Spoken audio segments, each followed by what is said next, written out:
প্রথমটি ঈমান, দ্বিতীয়টি সৎ কাজ।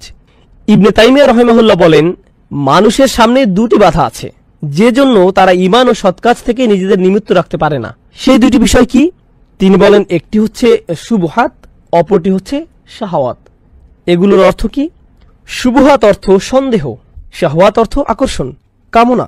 তাহলে তিনি যে দুটি বিষয়ের কথা বলছেন, যেগুলো মানুষকে সত্য স্বীকার করতে দূরে রাখে, সেগুলো হলো সন্দেহ ও আকর্ষণ। তিনি এ দিয়ে কি বুঝেছেন? দেখুন, আপনি যখন কাউকে এই দিনের দাওয়াত দেন, আপনি মূলত তাদের অনেক কিছু ছাড় দেওয়ার কথা বলছেন। সত্যি, আপনি তাদের অনেক কিছু ছেড়ে দেওয়ার কথা বলছেন, অনেক কিছু ছাড় দেওয়ার কথা বলছেন। কলেজে আমার একজন বন্ধু ছিল, বিশাল দেহি, ফুটবল খেলতে ভালোবাসতো, আর আমরা ইসলাম নিয়ে সবসময় আলোচনা করতাম। তো একদিন আমি বললাম, ভাই তুমি কেন ইসলাম কবুল করছো না? সে বলল, আমি মদটা ছাড়তে পারবো না বন্ধু, আমি সত্যি এটা পারবো না। এটা সত্যিই বেশ মজার। তার বাধাটা কোথায়? সে কিন্তু দ্বিধায় নেই, সন্দেহ তার বাধা নয়, সে এটাকে সত্য বলে মেনে নিয়েছে, আকর্ষণ তার জন্য বাধা। অন্যরা হয়তো বলবে, আমি পার্টি করা বাদ দিতে পারবো না, আমি মেয়েদের সঙ্গ বাদ দিতে পারবো না, আমি নেশা করা বাদ দিতে পারবো না, আমি এটা বাদ দিতে পারবো না, সেটা বাদ দিতে পারবো না। এগুলো সবই আকর্ষণ। একদিকে আমরা পাই যারা বলে এটা সত্য, কিন্তু নিষিদ্ধ জিনিসের প্রতি টান আমার এতই বেশি যে আমি এটা বাদ দিতে পারবো না, এটা একটা সমস্যা। অন্যদিকে আরো সমস্যা আছে, এমন অনেকে আছে যারা আসলে এর সত্যতার ব্যাপারে সন্দিহান, যারা আসলে এর সত্যতার ব্যাপারে সন্দিহান। তুমি কিভাবে জানলে যে তোমার ধর্মই একমাত্র সঠিক? আরো অনেক ধর্ম আছে, সেগুলো কি ভুল? সেই সব মানুষ কোথায় যাবে? তারা সবাই জাহান্নামে যাবে, এটাই তোমাদের বিশ্বাস? এটা আমি মানতে পারলাম না, আমি খুব বেশি চিন্তিত নই। কিভাবে এটা একমাত্র সঠিক পথ? আচ্ছা, যদি এটাই একমাত্র সঠিক পথ হয়ে থাকে, তাহলে কেন সবাই এটা মানছে না? এই ধরনের নানা প্রশ্ন তার মাথায় ঘুরতে থাকে। এভাবে তারা কিসের মধ্যে পড়ে যায়?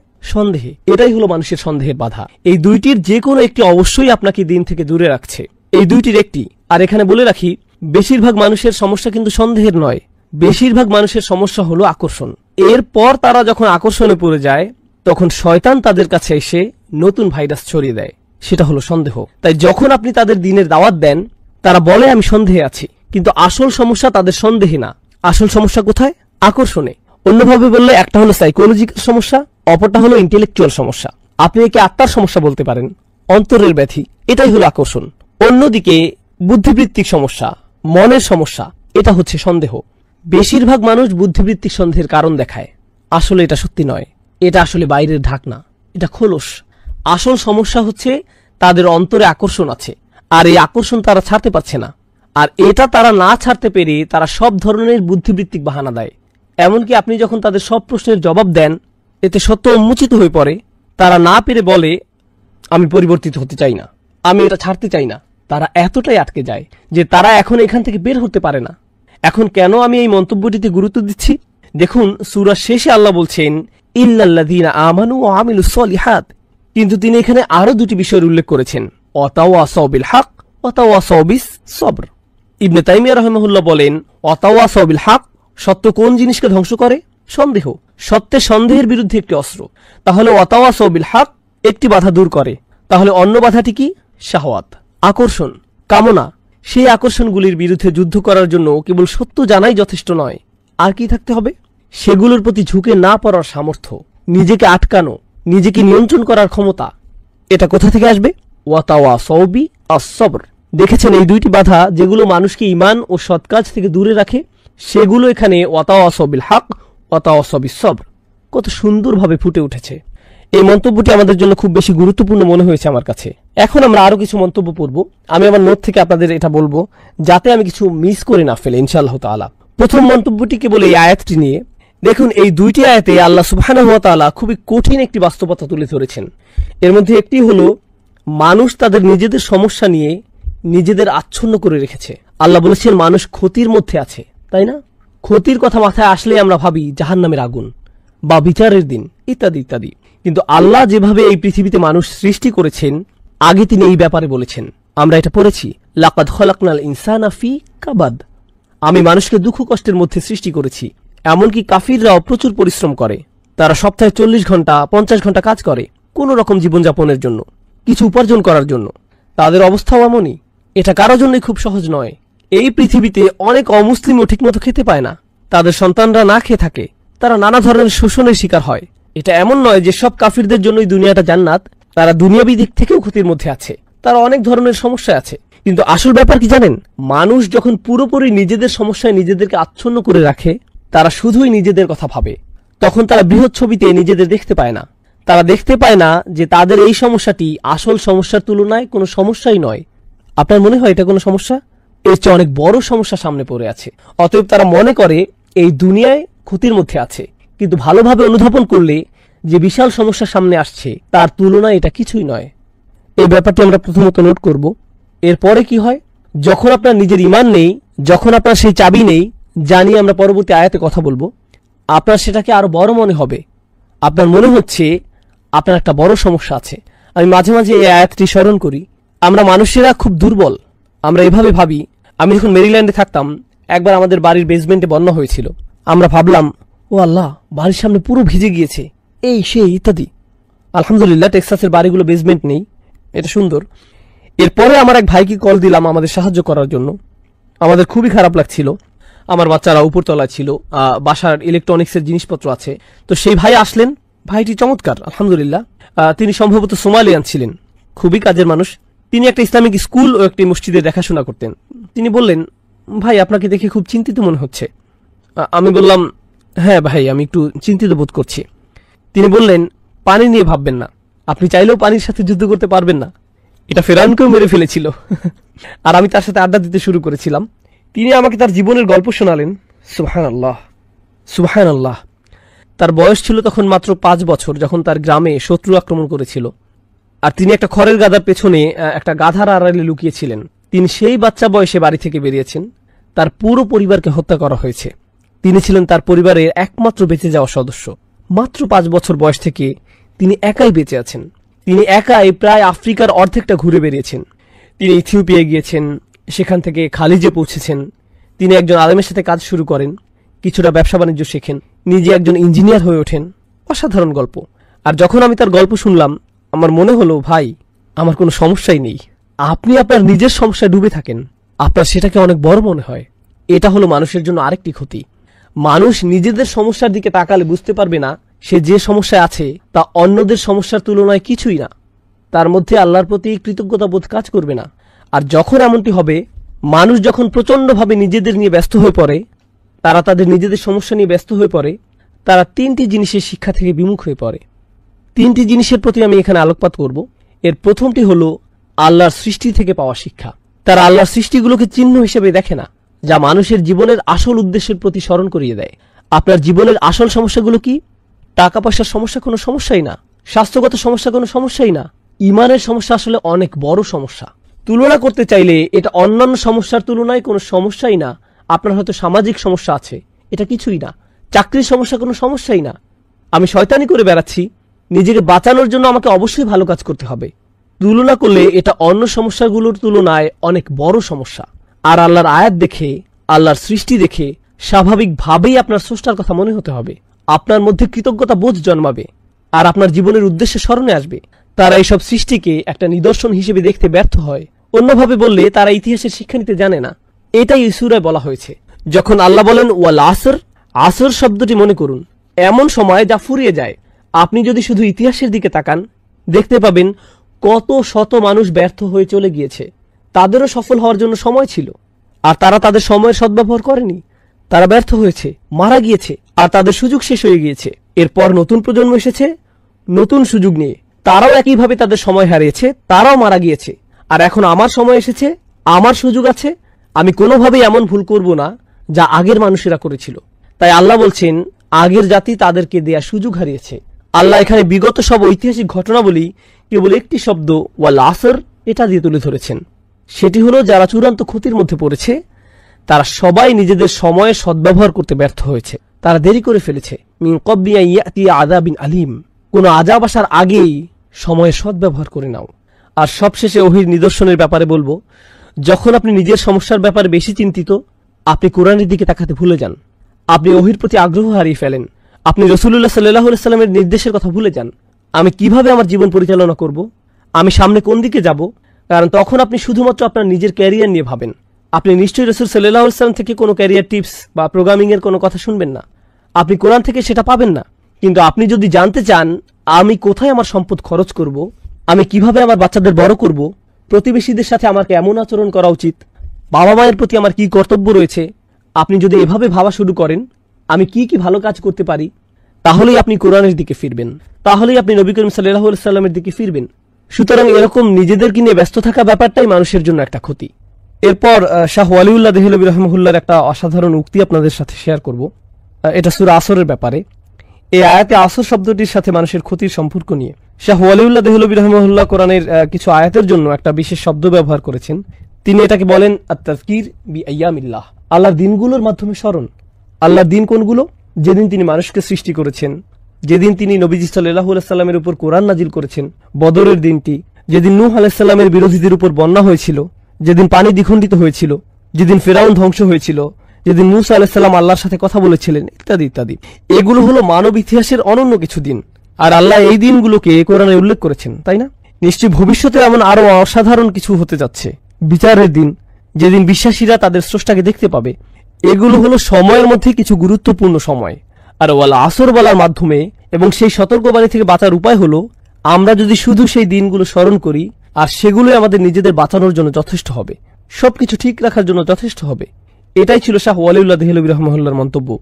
আর সবশেষে হাবিবউদ্দিন ফারাহির একটা চমৎকার মন্তব্য পড়তে চাই। তিনি বলেন, এই সূরার অন্যতম একটা শিক্ষা হলো মানুষ যখন কোথাও ঘুরতে যায়, আপনি হয়তো কোনো ঐতিহাসিক জায়গায় গেলেন, মানুষ চীনের মহাপ্রাচীর দেখতে যায়, অথবা রোমের কোনো প্রাচীন নিদর্শন দেখতে যায়, কিংবা আলজেরিয়ায় রোমান সাম্রাজ্যের সেই অসাধারণ দুর্গ ও জাহাজ দেখতে যায়।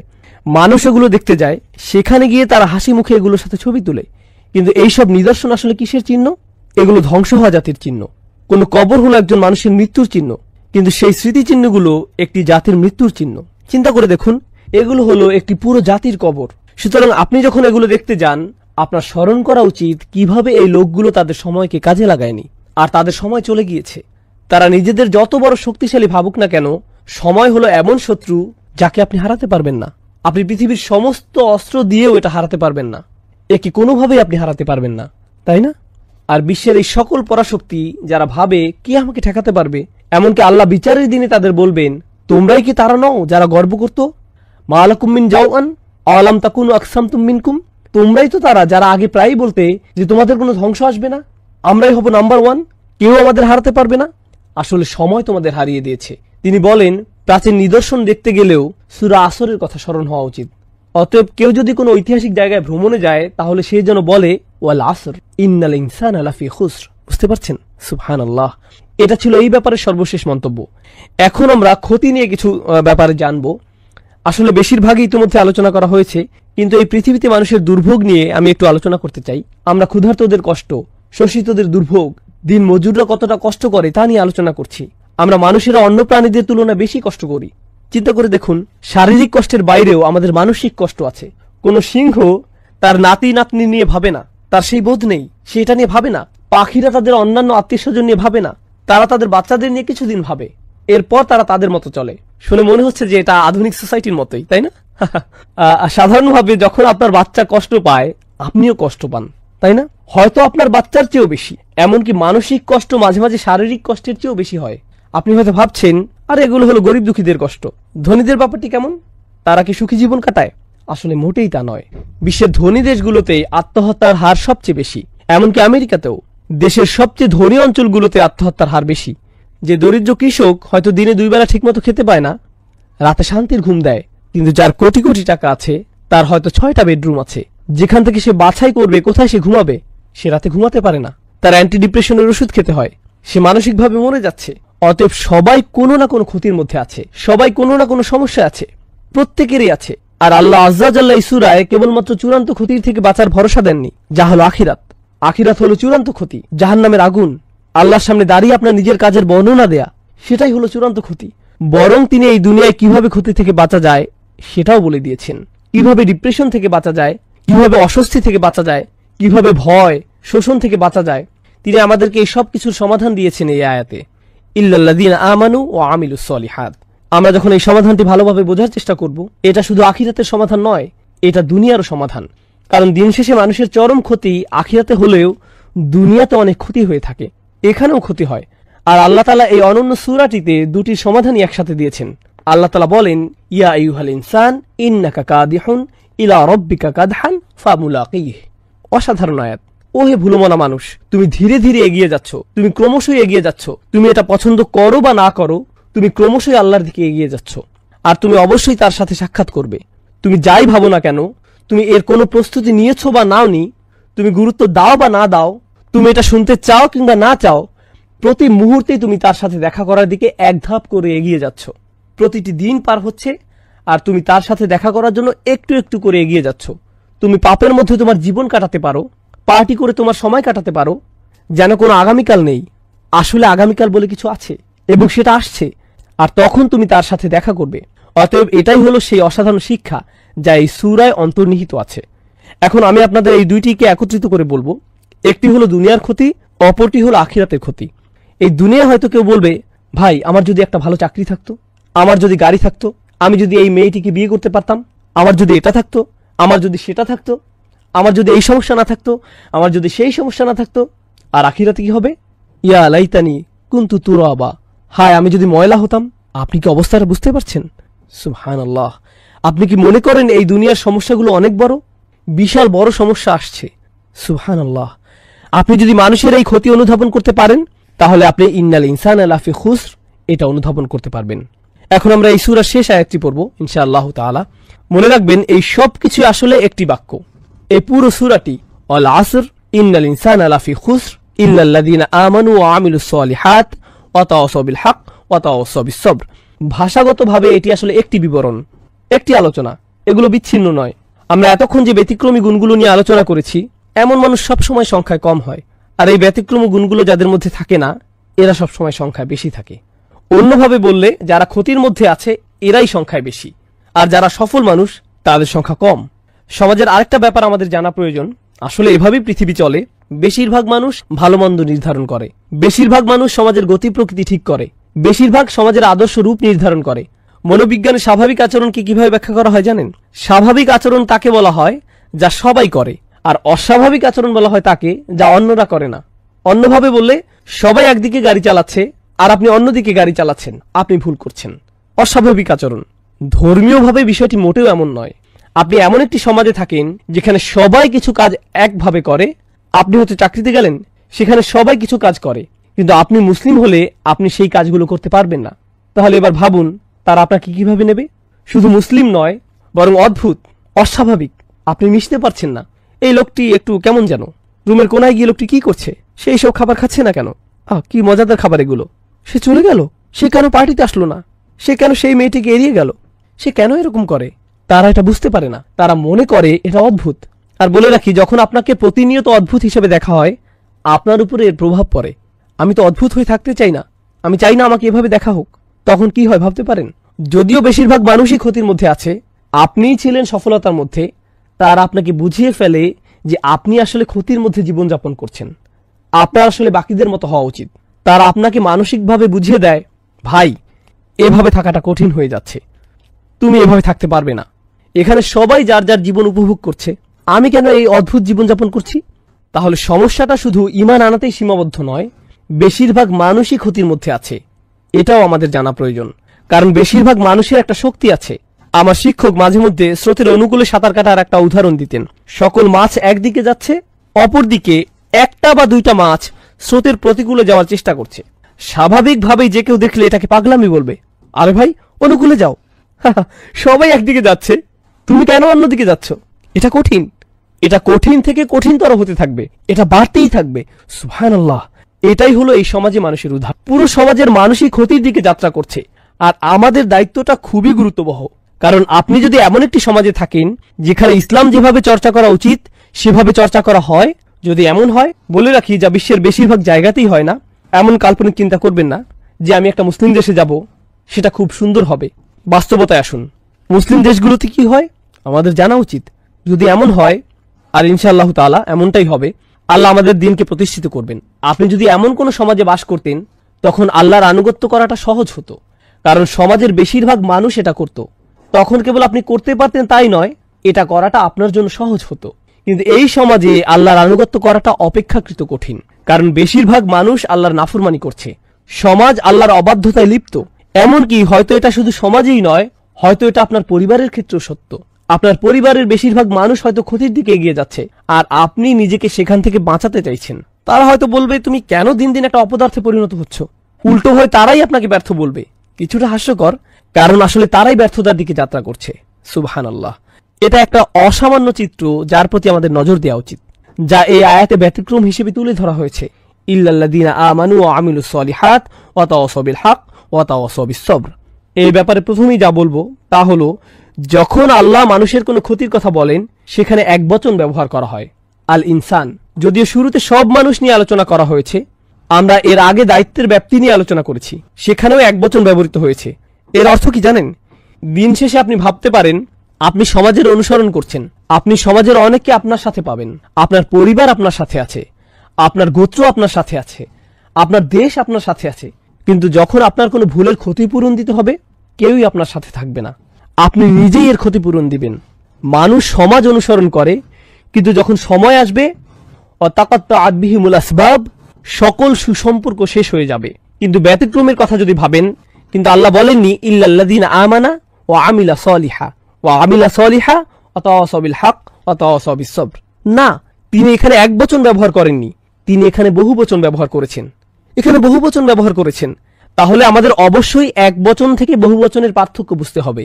আমরা এ থেকে যা বুঝতে পারি তা হলো, এই সামান্য কিছু মানুষ যারা সমাজের আর 10 জনের মতো নয়, তারা স্রোতের প্রতিকূলে চলে, তাদের বাঁচার একমাত্র উপায় হলো তাদেরকে একত্রিত হতে হবে, একসাথে মিলতে হবে। তারা আলাদা হতে পারবে না। এটা এমন পাতার মতো যা গাছ থেকে বিচ্ছিন্ন হলে মরে যায়। তাদেরকে অবশ্যই উম্মার সাথে একত্রিত হতে হবে। উম্মার একতা, বিশ্বাসীদের এর সাথে লেগে থাকে আমাদের বাঁচার উপায়, যা এই আয়াতে ফুটে উঠেছে। কারণ এখানে বহু বচন ব্যবহৃত হয়েছে। ঈমান এমন কোনো বিষয় নয় যা আপনি একা একা ধরে রাখতে পারবেন। ঈমান ভালো মানুষের সাহচর্যে উন্নত হয়, মনে করিয়ে দেওয়ার মাধ্যমে, কোনো উপদেশের মাধ্যমে, জামাতে নামাজ আদায় করার মাধ্যমে এটা উন্নত হয়।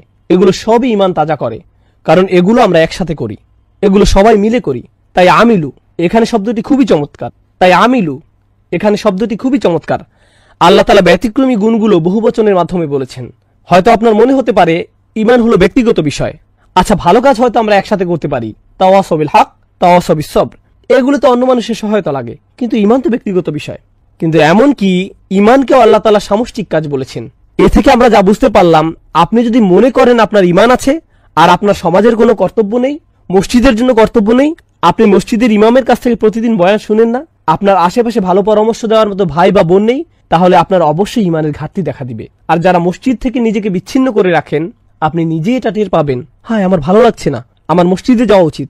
এটা কিন্তু শুধু নামাজের জন্য না, আপনি হয়তো বাসায়ও নামাজ পড়েন, এটা হলো বিশ্বাসীদের সাহচর্য পাওয়ার জন্য। তারা একে অপরকে স্মরণ করিয়ে দেয়, তারা একসাথে নিজেদের ঈমান ভালো রাখে। দিন শেখার ক্ষেত্রেও এমনটি হওয়া উচিত। আপনি যদি বসে একটি আলোচনা শোনেন, আপনি হয়তো উপকৃত হবেন, কিন্তু যখন ভাই বোন মিলে একসাথে শুনবেন, এটা আসলে বেশি উপকার দেয়, এটা ঈমানকে বেশি তাজা করে। আপনি যদি দেখেন অনেক মানুষ একসাথে কোনো প্রোগ্রামে জমায়েত হয়েছে, এটাই একটা অনেক বড় প্রেরণা। ভাই, আমার এমন জায়গায় আরো বেশি আসা উচিত। আপনি হয়তো সেখানে কাউকে চেনেনও না ঠিক মতো। লা ইলাহা ইল্লাল্লাহর একটা শক্তি আছে, যেটা একে অপরকে মিলিয়ে দেয় আর শক্তি সঞ্চয় করে। এমন ভালোবাসা আর সহমর্মিতা আমাদের থাকা উচিত। তাহলে এটা হলো এক বচন থেকে বহু বচনে যাওয়ার ব্যাপারটি। এখানে আরেকটি লক্ষণীয় ব্যাপার হলো ইল্লাল্লাযীনা আমানু। আল্লাহ আযজা ওয়া জাল্লা এই আয়াতে ঈমানের কোনো যোগ্যতার কথা বলেননি। আল্লাযীনা আমানু বিল্লাহি ওয়া মালাইকাতিহি ওয়া কুতুবিহি ওয়া রুসুলিহি ওয়া ইয়াউমিল আখিরি, কিছুই না।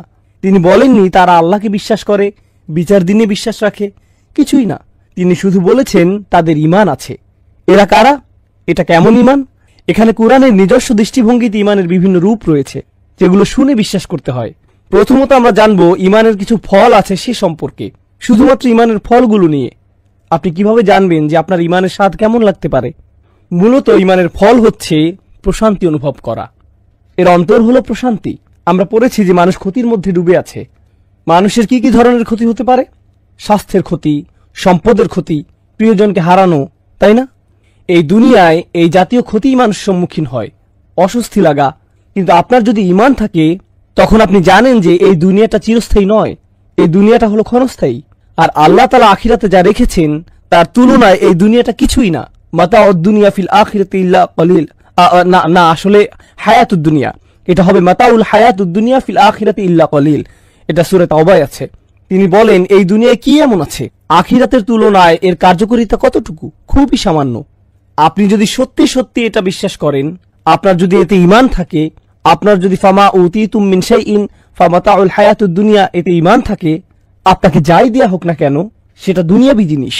এই আয়াতটিতে আল্লাহ বলেন তোমার যা আছে, না তোমাকে যা দেয়া হয়েছে, ফামা উতিতুম তোমাকে যা দেয়া হয়েছে। আপনাকে যখন কোনো কিছু দেয়া হয় যা আসলে আপনার নিজের নয়, এটা আসলে যে আপনাকে এটা দিয়েছে তার। সুতরাং যখন এটা আপনার কাছ থেকে নিয়ে নেওয়া হয়, আপনি বলেন আসলে এটা তো আমার শুরু থেকেই ছিল না, কারণ তিনি আমাকে এটা দিয়েছিলেন, তার এটা নিয়ে নেওয়ার অধিকার আছে। যখন এটা আপনার নিজের আর সেটা হারিয়ে ফেলেন, আপনি বলেন ভাই আমি বিশ্বাস করতে পারছি না যে আমি আমার টাকা হারিয়ে ফেলেছি, আমার বাড়ি, আমার গাড়ি, আমার বাচ্চা, আমার স্ত্রী। কিন্তু যদি আপনি অনুধাবন করতে পারেন এই সবই আপনাকে দেয়া হয়েছিল, এগুলো সবই আপনাকে দেয়া নিয়ামত, যখন এগুলো আপনার কাছ থেকে নিয়ে নেওয়া হয়, এমনকি যখন আমাদেরকেই নিয়ে নেওয়া হয়, আমরা কি বলি? আমরা বলি ইন্না লিল্লাহি ওয়া ইন্না ইলাইহি রাজিউন। নিশ্চয়ই আমরা আল্লাহর। আমরা কিভাবে নিজেদের বলে দাবি করি, যেখানে আমরা নিজেরাই আল্লাহর, আমরা নিজেরাই তার কাছে ফিরে যাব? বিশ্বাসীদের মনোভাব পরিবর্তিত হয়। আমি আপনাদের ইমানের কেবল ছোট একটি দিক তুলে ধরেছি, কারণ আমরা বলেছি ইমানের বেশ কয়েকটি দিক আছে, হয়তো সামনে আমরা সেগুলো নিয়ে আলোচনা করব, কিন্তু অন্তত ইমানের ফলগুলো নিয়ে আমি আলোচনা করতে চাই। প্রথম ফল হচ্ছে প্রশান্তি। আপনি আপনার স্ত্রীর সাথে প্রশান্তি অনুভব করেন, আপনি গরিব হন বা ধনী, আপনি অসুস্থ হন বা স্বাস্থ্যবান, আপনি তরুণ হন বা বয়স্ক, আপনার যদি ঈমান থাকে আপনার প্রশান্তি থাকবে। আপনি নিজের সাথে প্রশান্তি অনুভব করবেন, আপনি আল্লাহর সাথে প্রশান্তি অনুভব করবেন। আর বলে রাখি, বেশিরভাগ মানুষই এটা উপভোগ করে না, বেশিরভাগ মানুষই শান্তিতে নেই, এরা শান্তি খুঁজে বেড়ায়। আপনি কি মনে করেন যে মানুষ কেন একটা মুভি দেখা শেষ করে সাথে সাথে আরেকটা নিয়ে বসে? তারা প্রশান্তি পেতে চায়, আনন্দ, মজা, তাদের অন্তরটা একটু শান্তি পেতে চায়। কেন তারা একটা গাড়ি কিনে আরেকটার পেছনে ছোটে, একটা বাড়ি কিনে আরেকটার পেছনে ছোটে? আমরা এমন কেন করি? কারণ আমাদের অন্তর শান্ত নয়। কিন্তু আল্লাহ বলেন আলা বিযিকরিল্লাহি তাতমাইন্নাল কুলুব, আল্লাহর স্মরণের মাধ্যমেই অন্তরগুলো প্রশান্ত হয়, শান্ত হয়। এটাই হলো ঈমানের আসল ফল। আর যখন আপনার এটা আছে, আপনার কোনো ক্ষতি নেই, কোনো ক্ষতি নয়। আরেকটি বাস্তব জীবনের উদাহরণ দিচ্ছি, এরপর আমরা সামনে আগাবো ইনশাআল্লাহ তাআলা। যে ঘটনাটি বলছি এটা আমার একটা বন্ধুর ঘটনা। সে নিউ অরলিন্সে থাকে। আমার এই বন্ধুটির বড় একটা গাড়ির ব্যবসা ছিল, তার দোকানে বেশ দামি গাড়ি ছিল। সে মুসলিম পরিবারের, তার এই সকল গাড়ির জন্য সে নগদ টাকা নিত, ব্যাংকের ঝামেলা সে পড়তে চায়নি। জার্মান গাড়ি, দামি জাপানি গাড়ি।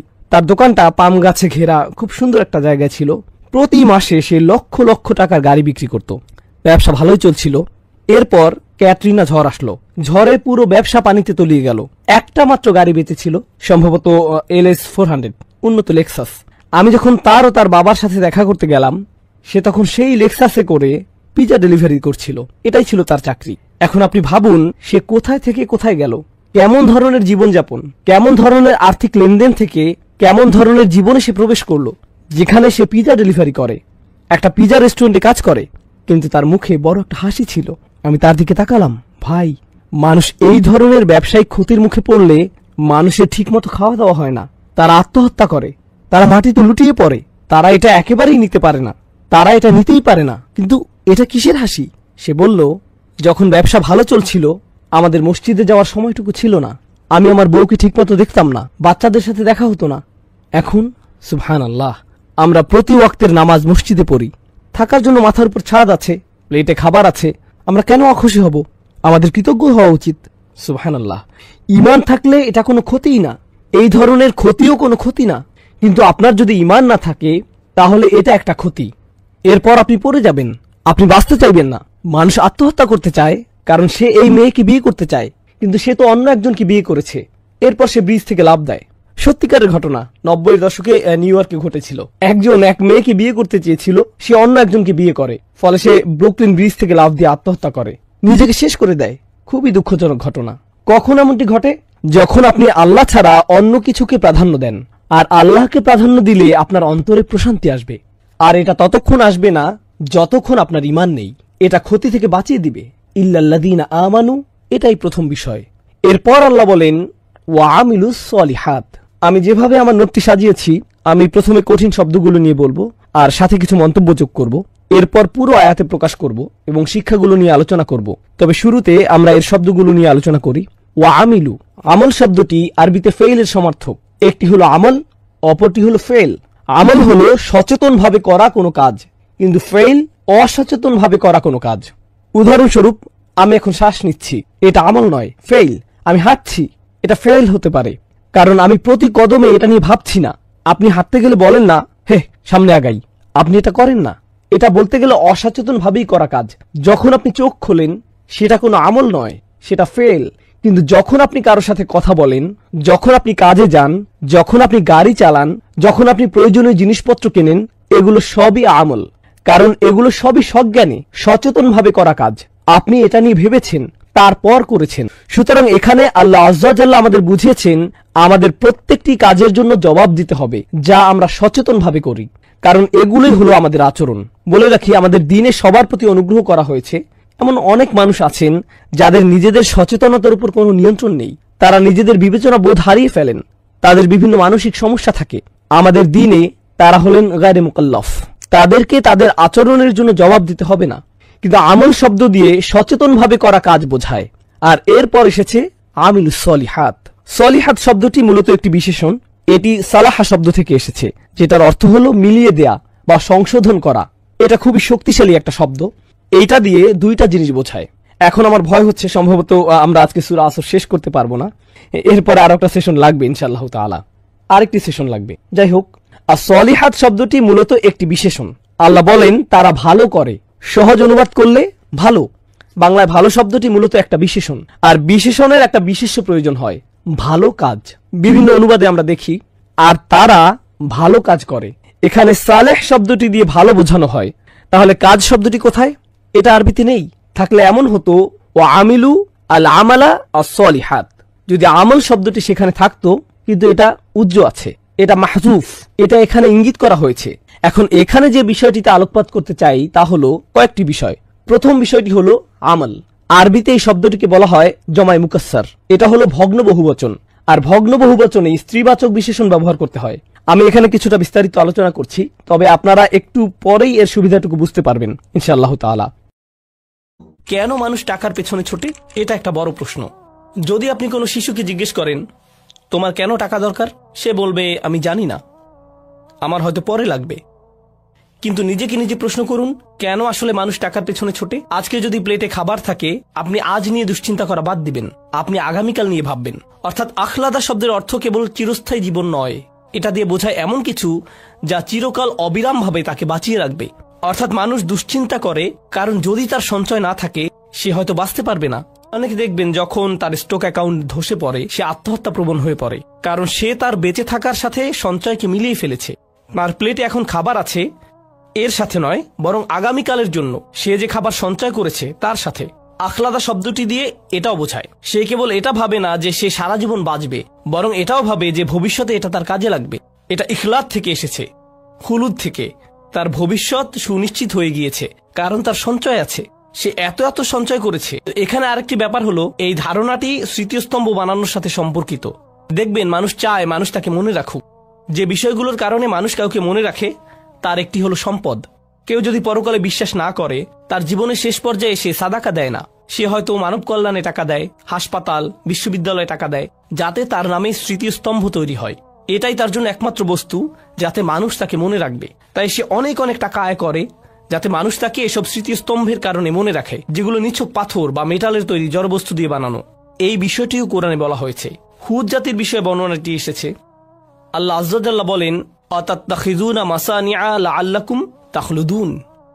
তাখলুদুন, তোমরা ভাস্কর্য তৈরি করছো এই মনে করে যে তোমরা চিরস্থায়ী হবে। এর সাথে চিরকাল বাঁচার সম্পর্ক কি? সম্পর্ক আছে। তাদের নাম, তাদের উত্তরাধিকার, তাদের স্মৃতি চিরকাল থাকবে। এইসব অপ্রয়োজনীয় স্মৃতিস্তম্ভ বানানোর পেছনে এটাই কি কারণ? তারা এইসব বিশাল স্তম্ভ বানাবে যা দিয়ে হাজারো লোককে খাওয়ানো যেত, কিন্তু না, তাদের এটা বানাতেই হবে। তাদের তো এই সবই সুন্দর স্থাপত্যের স্তম্ভ বানাতেই হবে। এটা কিন্তু মুসলিমদের মধ্যেও হচ্ছে। আপনারা বিভিন্ন গরিব মুসলিম দেশেও খুব সুন্দর সুন্দর স্তম্ভ দেখবেন, কিন্তু তাদের এটা বানাতেই হবে, কারণ এগুলো নাকি জাতীয় ঐক্যের প্রতীক। তাহলে যেসব গৃহহীন গরিব মানুষেরা স্তম্ভের পাশে শুয়ে থাকে, তারা কিসের প্রতীক? তারাও কি আপনাদের জাতীয় ঐক্যের প্রতীক? সেখান থেকে কিছু টাকা তাদেরকে দিলে কি হতো? তারা এখন কি করবে? তারা কি সেই স্তম্ভ খাবে? তারা এটা দিয়ে কি করবে? তো এভাবে টাকার অপচয় করা হচ্ছে। আর তারা বলছে এগুলো দিয়ে নাকি তারা তাদের জাতির মানুষদের কাছে চিরকাল বেঁচে থাকবে। এটা আসলে আমি আগেও এটা পড়েছি, আবার পড়ছি। এটা হচ্ছে পিরামিডের প্রতি একজন দার্শনিকের মনোভাব। তিনি এটা লিখেছিলেন। এটা একটা জাদুঘরে পিরামিডের ছবির নিচে লেখা ছিল। তার লেখাটা দেখুন, শান্ত এবং স্বয়ংসম্পূর্ণ, স্থির ও দৃঢ় পিরামিডের প্রতিধ্বনি অনন্তকাল ধরে বাজে। এটা মানুষের বেঁচে থাকার ইচ্ছার হাহাকারকে সংজ্ঞায়িত করেছিল আর সময়ের ঝড়কে ধরতে পেরেছিল। মানুষটা মারা যাবে, অন্তত তার বানানো পিরামিডটি সময়ের ঝড়কে ধরতে পারবে। অনন্তকালের প্রতি এটাই তার আকাঙ্ক্ষা, এটাই তার ইচ্ছা, যেন চিরকাল বেঁচে থাকা যায়। আল্লাহ এই ইচ্ছা মানুষের মধ্যে দিয়েছেন। এই আকাঙ্ক্ষা যদি জান্নাত লাভের প্রতি না হয়, এটা নিশ্চিতভাবেই নিজের ধন সম্পদ দিয়ে এসব স্মৃতিস্তম্ভ বানানোর দিকে যাবে। কিন্তু আকাঙ্ক্ষা থাকবেই। যেমন যে কোনো সুন্দর জিনিসের প্রশংসা করাটা আল্লাহ আমাদের মনে দিয়ে দিয়েছেন। অসাধারণ কোরআন তেলাওয়াত শুনে যদি আপনার ভালো না লাগে, এর মানে আপনি মিউজিকের প্রতি ঝুঁকে পড়েছেন। আকাঙ্ক্ষা কিন্তু থাকবেই, এর গতিপথ ঠিক করে দিতে হয়। এদিকে যাবে নয়তো ওদিকে যাবে, বুঝতে পেরেছেন? এটাই আমরা এখানে শিখছি। তো যারা, বলে রাখি, এটা আমার শিক্ষক ডক্টর আহমদের মন্তব্য। তিনি এই সূরা নিয়ে মন্তব্য করেছেন। তিনি বলেন, দুনিয়ার প্রতি মানুষের দুই ধরনের প্রলোভন থাকে। কোরআনে সাধারণত টাকা এবং সন্তানের কথা বলা হয়েছে, তাই না? আত-তাকাসুর ফিল আমওয়ালি ওয়াল আওলাদ। আমরা দেখছি এই সূরায় কিসের কথা বলা হয়েছে? মাল, আওলাদ নয়। তিনি এটা নিয়ে মন্তব্য করেছেন, এটা তার নিজের চিন্তা। তিনি বলেন, আমি আমার জীবনে লক্ষ্য করেছি যাদের সন্তান নেই তারা টাকার প্রতি আরো বেশি মগ্ন হয়ে পড়ে। যদি সন্তান না থাকে, যদি আপনার সন্তান থাকে, আপনার দুটি বিষয় নিয়ে চিন্তা থাকে। কিন্তু যদি আপনার সন্তান না থাকে, তখন আপনি টাকা আয় করা, গণনা করা নিয়ে পুরোপুরি মগ্ন হয়ে পড়েন। আর যারা টাকা নিয়ে এত বেশি চিন্তিত, যদি আপনি তাদেরকে জিজ্ঞেস করেন তারা কেন সন্তান নেয় না, তারা কি কারণ দেখায়? টাকা। তারা কি কারণ দেখায়? টাকা। আমি জানি না সন্তানের খরচ চালাতে পারবো কিনা, আমি জানি না। আমাদের নিজেদের চলার টাকা আছে, আমি নিশ্চিত নই সন্তানের খরচ চালাতে পারবো কিনা, ভবিষ্যতের কথা ভেবে। যাই হোক, ইয়াহসাবু আন্না মালাহু আখলাদা এর তাফসিরে আসি। তাওয়ালাল মালু আমলাহু, তার ধন সম্পদ তার নিরাশা বাড়াবে। ওয়ামান্নাহুল আমানিয়াল বাঈদা, এটা তাকে কিছু অলীক কল্পনা দিবে যা বাস্তবতা থেকে অনেক দূরে, ততক্ষণ পর্যন্ত যতক্ষণ না সে নিজেকে গভীরভাবে উদাসীন করে তোলে এবং তার মিথ্যা আশাকে প্রলম্বিত করে। ইয়াহসাবু আন্না মালাহু তারাকাহু খালিদান, সে মনে করে তার সম্পদ তাকে চিরস্থায়ী করবে। ফিদ দুনিয়া লা ইয়ামুত, এই দুনিয়ায় যেন সে কখনো মরবে না। এটা দিয়ে পরকালকেও বোঝানো হয়েছে। সে মনে করে, আর হ্যাঁ, এটা বোঝাটা খুবই জরুরি, এমন অনেকে আছে যারা মনে করে আল্লাহ তাদেরকে এত বেশি দিয়েছেন তাই তারা পরকালেও পার পেয়ে যাবে। হে, আল্লাহ আমাকে এত ভালোবাসেন, তিনি আমাকে এত এত সম্পদ দিয়েছেন, আল্লাহ নিশ্চয়ই পরকালেও আমার জন্য ভালো কিছুই দিবেন। আমাদের অনেকের চিন্তা ভাবনা এমন। এটা আসলে খ্রিস্টান প্রোটেস্ট্যান্টদের বিশ্বাসের মূল ভিত্তি। তারা আপনাকে বলবে, গড চান যেন আপনি প্রমোশন পান, তিনি চান যেন আপনি বেশি বেশি টাকা কামাতে পারেন, তিনি চান যেন আপনি লোনটা পান, কারণ তিনি আপনাকে ভালোবাসেন। বেশি টাকা কামানো মানে আল্লাহ আপনাকে ভালোবাসেন। এই নিয়ে একটা ঘটনা কোরআনে সূরা কাহাফে বর্ণিত হয়েছে।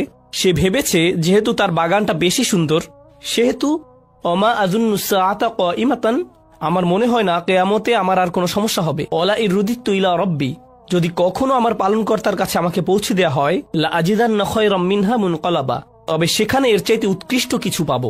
আল্লাহ আমাকে শুধু দুনিয়ায় ধন সম্পদ দিবেন না, আখিরাতেও দিবেন। তুমি এখানে গরিব আছো, সেখানেও গরিব থাকবে। এটাই ছিল চিন্তা ভাবনা। বলে রাখি, দুর্ভাগ্যবশত এমন মানসিকতা, বিশ্বাস করুন বা না করুন, আমাদের অনেক মুসলিম ভাইদের মধ্যে ঢুকে গেছে। তারা ভাবে আল্লাহ আমাকে অনেক বেশি ভালোবাসেন, আমাদের থাকার জন্য সুন্দর বাড়ি আছে, ভালো চাকরি আছে, বড় ব্যবসা আছে, পরিষ্কারভাবে বোঝা যাচ্ছে আল্লাহ আমাকে ভালোবাসেন, তিনি আমার মধ্যে এমন কিছু পেয়েছেন যা অন্যদের মধ্যে পাননি। তাহলে আর চিন্তা কি, আল্লাহ আমার সাথেই আছেন। আসলে যেগুলোর জন্য আপনি আল্লাহকে ধন্যবাদ দিচ্ছেন, প্রকৃতপক্ষে এগুলো মূলত একটা পরীক্ষা। কিছু মানুষের জন্য দারিদ্র্য হচ্ছে পরীক্ষা, আর কিছু মানুষের জন্য ধন সম্পদ হচ্ছে পরীক্ষা। দুটোই পরীক্ষা, কোনোটাই আসলে কাউকে কারো চেয়ে এগিয়ে রাখে না। তাই আমি বলছি না যে ধনীদের জন্য পরীক্ষা বেশি আর গরিবরা কম পরীক্ষায় আছে। আমাদেরকে বুঝতে হবে যে দুটোই পরীক্ষা, দুটো অবস্থায় আসলে পরীক্ষা। আল্লাহ আমাদেরকে এই পরীক্ষাকে অনুধাবন করার শক্তি দিন এবং আমাদেরকে এমন একটি জীবন দিন যেন আমরা এই পরীক্ষায় উত্তীর্ণ হতে পারি। ওয়ালাম আন্না আখলাদাহু ওয়া খালাদাহু বিমান ওয়াহিদা, শাওকানি বলেছেন এখানে আখলাদা ও খালাদা শব্দ দুটির অর্থ একই। সুম্মা ফিত তাফসির উজুহু আহাদুহা, কিন্তু তাফসিরে এগুলোকে আলাদাভাবে অর্থ করা হয়েছে। ইয়াতামিলা আন ইয়াকুনাল মানা তুলাল মাল তাউলাল মাল আমলাহু, এর একটি অর্থ হতে পারে তার ধন সম্পদ তার আশাকে প্রলম্বিত করে, এই জন্যই সে ভাবে যে সে চিরকাল বেঁচে থাকবে। আলাম ইয়াকুল ইউখলিদুহু, তিনি এখানে বলেননি যে এটা তাকে চিরস্থায়ী জীবন দিবে। তিনি এখানে বর্তমান বা ভবিষ্যৎকাল ব্যবহার করেননি, তিনি অতীতকাল ব্যবহার করেছেন। লিআন্নাল মুরাদ ইয়াহসাবু হাযাল ইনসান, কারণ এর অর্থ হচ্ছে মানুষ মনে করে আন্নাল মালা দিমনুল্লাহুল খুলুদ ওয়া আতাহুল আমান মিনাল মাউত ওয়া কাআন্নাহু হাকামা ওয়া ক্বাদ ফারাকা মিনহু অলিজালিকা যাকারাহু আল মাদি। তিনি এখানে যা বলেছেন তা হলো, এর কারণ হচ্ছে মানুষ মনে করে যেহেতু তার ধন সম্পদ আছে, এই দিয়ে প্রমাণ হয় আমি পার পেয়ে গিয়েছি, আমাকে আর ভবিষ্যৎ নিয়ে ভাবতে হবে না, কারণ আমার টাকা পয়সা আছে। অর্থাৎ আখিরাতের সতর্কতা, ভবিষ্যতের সতর্কতা তাকে ভাবায় না। তার মাথায় শুরুতেই যা আসে তা হলো আমি ঠিক আছি, আমার কোনো সমস্যা নেই, অন্যদের এসবে সমস্যা হতে পারে, আমি পার পেয়ে যাব। কেউ কেউ আবার ভাবে, এই সূরার তাফসিরে মুফতি আহমদ শফি এটা বলেছেন, এটা রেকর্ড করা আছে। তিনি বলেন কিছু মানুষ আছে তারা ভাবে তারা জান্নাত কিনতে পারবে। যখন তাদেরকে সতর্ক করা হয় তারা ভাবে আমার তো অনেক টাকা, যদিও আমি আল্লাহর হুকুম মানছি না, তবে আমি এর একটা ব্যবস্থা করে ফেলবো। সামনের হজে আমি এলিট প্যাকেজে যাব, এলিট প্যাকেজে গেলে কোনো সিকিউরিটি গেটে আমাকে আটকাবে না, এরপর একদম সোজা জান্নাতে চলে যাব, মানে জান্নাত আমার জন্য অপেক্ষা করছে। তো এভাবে সে ফুরু হয়ে যায়, অর্থাৎ ভবিষ্যৎ নিয়ে সে পুরোপুরি অসচেতন হয়ে পড়ে। কল আল হাসান, হাসান বলেন মা রাআইতু ইয়াকিনান, এটা একটা অসাধারণ মন্তব্য। মা রাআইতু ইয়াকিনান লা শাক্কা ফীহি আশবাহু বিশাক লা ইয়াকিনা ফিকাল মাউত। সে ভাবে আমি এ ব্যাপারে নিশ্চিত নই, যেখানে এতে আসলে কোনো সন্দেহ নেই। মানুষ এটা নিয়ে খুবই অনিশ্চিত, যেন এটা কোনো অনিশ্চিত বিষয়। এটা এমন একটি বিষয় যা অবশ্যই ঘটবে, এতে কোনো সন্দেহ নেই। আর মানুষ মনে করে যেন এটা কোনো অনিশ্চিত বিষয়, কখনো ঘটবে না, তারা এটা নিয়ে সন্দেহ করে। সুবহানাল্লাহ। আহাব্বাল মাল হুব্বান শাদীদান, এটা হচ্ছে আয়াতের আরেকটি অর্থ। সম্পদের প্রতি তাদের ভালোবাসা হলো তীব্র ভালোবাসা।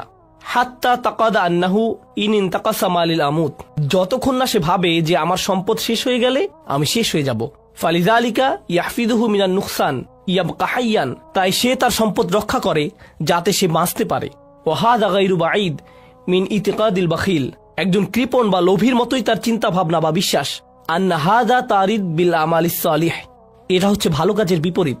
ওয়া আন্নাহু হুয়াল্লাযী ইয়াখলুদু সাহিবাহু ফিদ দুনিয়া বিযিকর, আর এটা হচ্ছে ভালো মানুষেরা এটা জানে যে ভালো কাজ করে এটাই তাকে সত্যিকারের চিরস্থায়ী জীবন দেবে, ভালো কাজের প্রচারের মাধ্যমে। ওয়া ফি আখিরি নাঈমিল মুকিম, এবং সবকিছুর শেষে সে সুখী জীবন পাবে।